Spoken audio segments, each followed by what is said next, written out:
Mga ka-Manila Filipino, may bagong kilig balita na naman sa mundo ng showbiz. Sa pinakabagong panayam ng batikang talent manager na si OG Diaz, nagsalita na si Kapuso Heartthrob Dustinio tungkol sa tunay na estado ng relasyon nila ng kapamilya actress na si Bianca De Vera.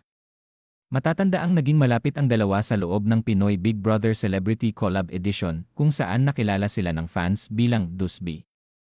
Bagamat huli silang na-evict bago ang Big Night, iniwan nila ang marka bilang isa sa pinakakinaaliwan at sinusubaybayang tambalan ng season, pero ito ang twist, walang label.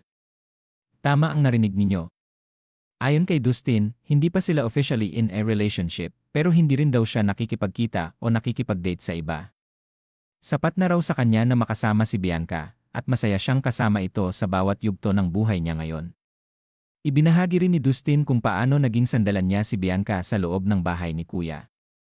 Sa gitna ng matinding pressure at emosyon, si Bianca raw ang naging ilaw niya, ang dahilan kung bakit niya kinayang tapusin ang kanyang journey. Hindi raw ito love team lang para sa kanya, ito raw ay tunay na samahan na nabuo sa hirap at totoo ang pundasyon. Napaka-honest rin ng aktor nang sabihin niyang gusto niyang ligawan si Bianca sa tamang panahon. Excited ako mapunta doon, anya, pero ayaw muna niyang sirain ang nabuo nilang matibay na pagkakaibigan. Idinagdag pa ni Dustin na bihira raw siya makakita ng taong tulad ni Bianca, matalino, mabait, at never siyang naboboard kapag kasama ito.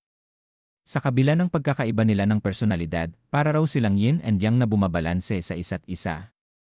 Siya ang seryoso, si Bianca naman ang nagpapagaan ng mood, at ito pa ang pasabog, may mga naririnig na raw siyang series o proyekto na ipipitch para sa kanilang tambalan. Bagamat hindi pa ito kumpirmado, mukhang may pag-asa pa ang mga fans na makitang magsama muli sa o pelikula ang Dusby.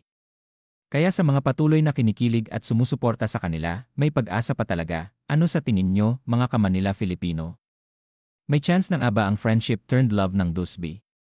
O mananatili ba silang kinolabel lang? Abangan ang susunod na kabanata sa kanilang kwento, dito lang sa Manila Filipino.